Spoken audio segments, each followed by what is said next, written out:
వైఎస్ఆర్ ఉన్నంత వరకు వైఎస్ కుటుంబ రాజకీయ ప్రస్థానం చాలా సాఫీగా సాగింది. కానీ ఎప్పుడైతే రాజశేఖర రెడ్డి మరణించారో ఆ కుటుంబానికి రాజకీయ సలహాలు సూచనలు ఇచ్చేందుకు అనుభవం అవగాహన ఉన్నవారు కావాల్సి వచ్చారు.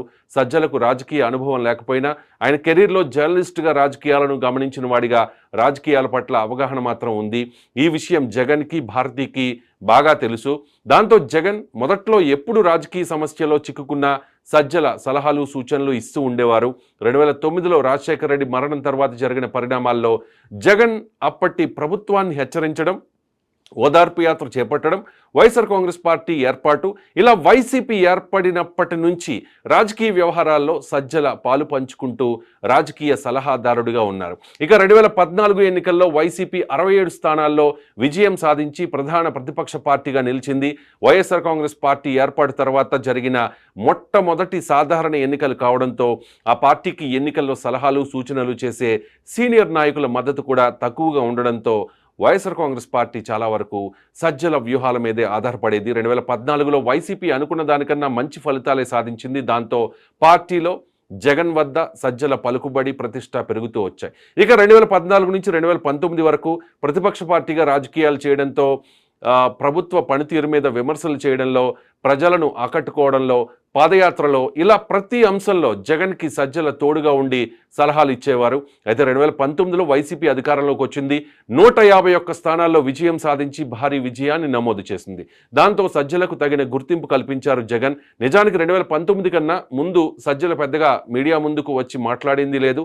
పార్టీలో జగన్కి దగ్గరగా ఉంటూ రాజకీయ సలహాలు ఇస్తున్నా కూడా ఎక్కడ పెద్దగా పబ్లిక్లోకి వచ్చింది లేదు. అయితే 2019లో జగన్ అధికారంలోకి వచ్చిన తర్వాత సజ్జలను ప్రభుత్వ ప్రజా వ్యవహారాల సలహాదారుడిగా జగన్మోహన్ రెడ్డి నియమించారు. ప్రభుత్వ సలహాదారుడు అనే పదవి నామినేటెడ్ పదవి మాత్రమే. కానీ జగన్ అధికారంలోకి వచ్చిన తర్వాత 40 మంది సలహాదారుల్ని నియమించారు. వీరిలో కొందరికి క్యాబినెట్ స్థాయి ప్రోటోకాల్ కూడా కల్పించారు. జీతం, ఇతర రకాల అలవెన్సులు అన్ని కలుపుకుని ప్రతి నెల దాదాపు 3 లక్షల రూపాయలు జీతం వారికి అందేది. అయితే ప్రభుత్వంలో మంత్రులు, ఎమ్మెల్యేలు, ఎంపీలు వీళ్ళందరితో పోలిస్తే సలహాదారు పదవి చాలా తక్కువనే చెప్పాలి. కానీ ప్రభుత్వ సలహాదారుడిగా సజ్జల రామకృష్ణారెడ్డి ప్రభుత్వంలో చాలా కీలకంగా వ్యవహరించారు. జగన్కి అన్నీ తానే అన్నట్లుగా ప్రభుత్వం మీద వస్తున్న ప్రతి విమర్శను తిప్పికొట్టడంలో మొదలైన ఆయన సలహాదారు ప్రస్థానం రాను రాను ప్రభుత్వానికి గొంతుగా మారింది. 40 మంది సలహాదారులు ఉన్నా కూడా వారిలో ఎవరికీ లేని అధికారాలు, గౌరవం, పేరు, గుర్తింపు సజ్జలకు దక్కాయి. రాను రాను జగన్ని కలవాలి అంటే ముందుగా సజ్జల రామకృష్ణారెడ్డిని కలవాల్సిందే అన్నట్టుగా పార్టీలో వ్యవహారం మారిపోయింది. మొదట్లో వైఎస్ఆర్ కాంగ్రెస్ పార్టీలో జగన్ తర్వాత విజయసాయిరెడ్డి పేరు ఎక్కువగా వినిపించేది. కానీ రాను రాను సజ్జల ఒక సలహాదారు పదవిలో ఉండి మంత్రుల్ని, ఎమ్మెల్యేలని సైతం తన చెప్పు చేతల్లో పెట్టుకునేదాకా పరిస్థితి వచ్చింది. నిజానికి పరిస్థితి ఇలా వచ్చింది అనే కంటే జగన్ సజ్జల రామకృష్ణారెడ్డికి ఆ స్థాయిలో అధికారం, అవకాశం ఇచ్చారనే చెప్పాలి. ఎందుకంటే జగన్ ముఖ్యమంత్రిగా పార్టీ అధినేతగా ఉన్నప్పుడు ఎటువంటి రాజకీయ పదవి లేని వ్యక్తి పార్టీ నాయకుల్ని శాసిస్తున్నాడు అంటే జగన్ అనుమతి లేకుండా మాత్రం ఇది జరగదు కదా. అయితే జగన్ పరిపాలన వ్యవహారాల్లో ఉన్నప్పుడు రాజకీయ వ్యవహారాల బాధ్యతలు పార్టీలో వైవి సుబ్బారెడ్డి, విజయసాయిరెడ్డి, సజ్జల రామకృష్ణారెడ్డి లాంటి వారికి అప్పగించారు. కానీ తర్వాత రామకృష్ణారెడ్డి మాత్రమే రాజకీయ వ్యవహారాలు చూసుకోవడం స్టార్ట్ అయింది. ఒక దశలో పార్టీలో విజయసాయిరెడ్డి నెంబర్ 2 అనుకున్న వాళ్ళంతా ఆయనకు రాజ్యసభ పదవి ఇస్తారో ఇవ్వరో అనే స్థాయికి పరిస్థితి వెళ్ళింది. దాంతో సజ్జల రామకృష్ణారెడ్డి పూర్తిగా పార్టీకి సంబంధించిన, జగన్కి సంబంధించిన రాజకీయ వ్యవహారాలు చూసుకున్నారు. పార్టీ అధికారంలో ఉన్న 5 సంవత్సరాల పాటు ప్రభుత్వం మీద వచ్చే ఏ విమర్శను కూడా తిప్పికొట్టాలన్న సజ్జల ముందుండేవారు. క్యాబినెట్లో తీసుకున్న నిర్ణయాలు సైతం మీడియా ముందుకు వచ్చి ఎస్ఆర్కే వివరించేవారు. ప్రభుత్వంలో ఆయన జోక్యాన్ని చూసి సజ్జల రామకృష్ణారెడ్డిని సకల శాఖ మంత్రి అనే బిరుదు ప్రతిపక్ష పార్టీలు ఇచ్చాయి అంటే ఆయన గత ప్రభుత్వంలో ఎంతలా జోక్యం చేసుకున్నారో అర్థం చేసుకోవచ్చు. ఒక దశలో జగన్ బహిరంగ సభల్లో మాట్లాడే మాటలు కూడా సజ్జల రామకృష్ణారెడ్డి రాసి ఇచ్చిన స్క్రిప్ట్ అని కూడా విమర్శలు వచ్చాయి. అయితే జోక్యంతో పాటు వైఎస్ఆర్ కాంగ్రెస్ పార్టీ తీసుకునే ప్రతి రాజకీయ నిర్ణయం వెనుక సజ్జల ఉన్నారు అనేది వైసీపీలో వినిపించే మాట. సజ్జల రామకృష్ణారెడ్డికి వచ్చిన గుర్తింపును ఉపయోగించుకుని ఆయన కొడుకు సజ్జల భార్గవ రెడ్డిని కూడా రాజకీయాల్లోకి తెచ్చి వైసీపీ సోషల్ మీడియా కోఆర్డినేటర్గా నియమించారు. సోషల్ మీడియాలో వైసీపీ తరపున జరిగే ప్రతి విషయం భార్గవ రెడ్డి ఆధ్వర్యంలో నడిచింది. జగన్ వై నాట్ 175 అన్నారంటే దానికి సజ్జల ఇచ్చిన నమ్మకమే కారణం కావచ్చు. గతంలో ఒక వెలుగున వైసీపీ ఇప్పుడు అధపాతాళానికి పడిపోయిందంటే అన్ని వేళ్లు కూడా సజ్జల వైపే చూపిస్తూ ఉన్నాయి. నమ్మి అందలమెక్కిస్తే ఇప్పుడు సలహాలిచ్చి సంకనాకిస్తావా అంటూ జగన్ సజ్జలను ఒక రేంజ్లో ఆడుకున్నారు అనేది వైసీపీలో ఉన్న ఇంటర్నల్ టాక్. పోసానితో మాత్రమే కాదు, ఏకంగా జగన్ చేతే పవన్ను ఇష్టం వచ్చినట్లు తిట్టించిన ఘనత కూడా సజ్జలదే అనే టాక్ ఉంది. దత్తపుత్రుడు, ముగ్గురు పెళ్లాలు లాంటి చిల్లర విమర్శల్ని బటన్ నొక్కుడు కార్యక్రమంలో జగన్తో చెప్పించింది సజ్జలేనట.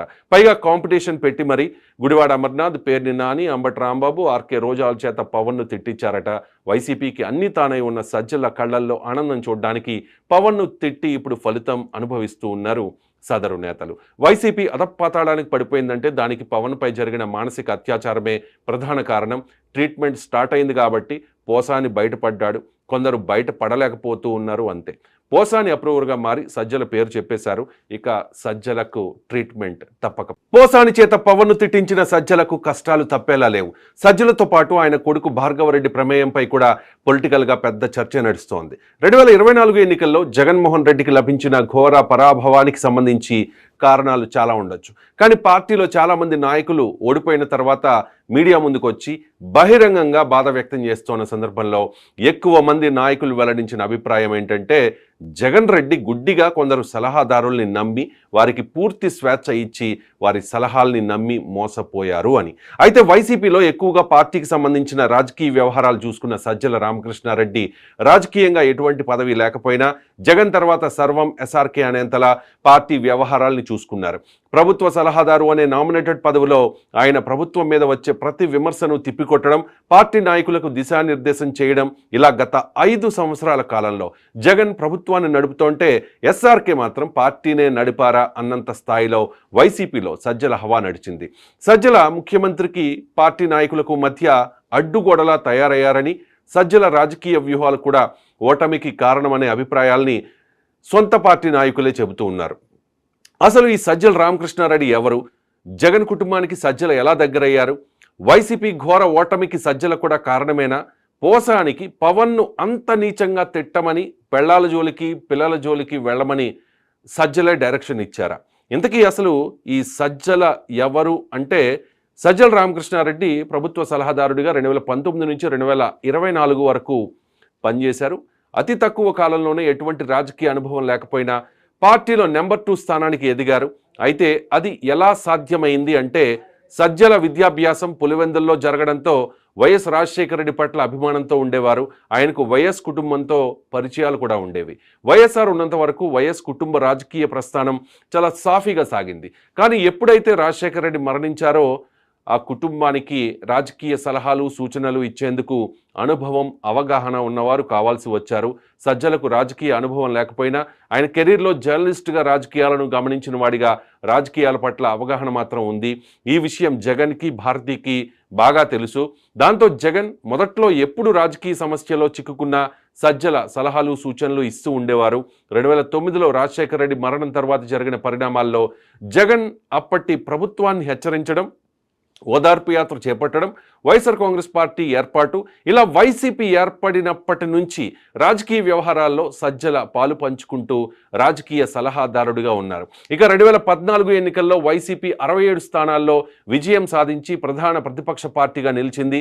వైఎస్ఆర్ కాంగ్రెస్ పార్టీ ఏర్పాటు తర్వాత జరిగిన మొట్టమొదటి సాధారణ ఎన్నికలు కావడంతో ఆ పార్టీకి ఎన్నికల్లో సలహాలు సూచనలు చేసే సీనియర్ నాయకుల మద్దతు కూడా తక్కువగా ఉండడంతో వైఎస్ఆర్ కాంగ్రెస్ పార్టీ చాలా వరకు సజ్జల వ్యూహాల మీదే ఆధారపడేది. 2014లో వైసీపీ అనుకున్న దానికన్నా మంచి ఫలితాలే సాధించింది. దాంతో పార్టీలో జగన్ వద్ద సజ్జల పలుకుబడి ప్రతిష్ట పెరుగుతూ వచ్చాయి.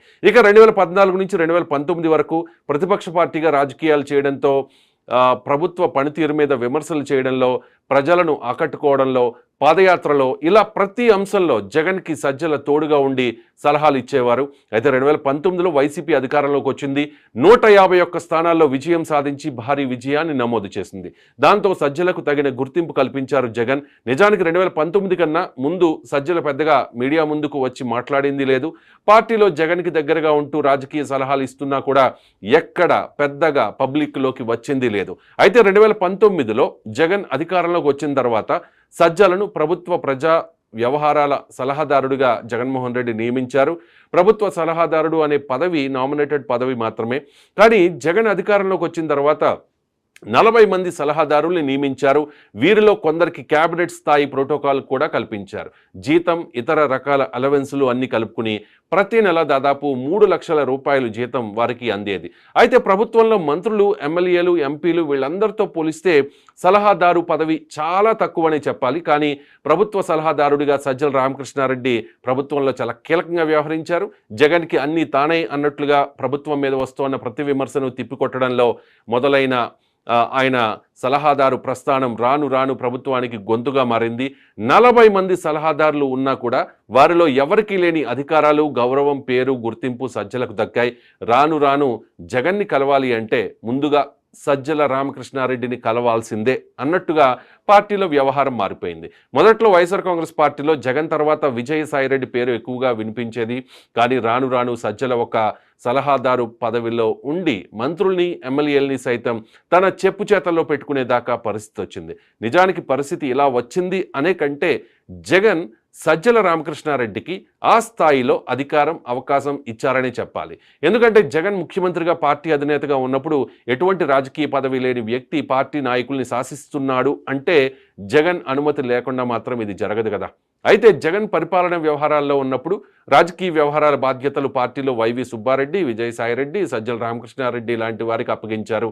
కానీ తర్వాత రామకృష్ణారెడ్డి మాత్రమే రాజకీయ వ్యవహారాలు చూసుకోవడం స్టార్ట్ అయింది.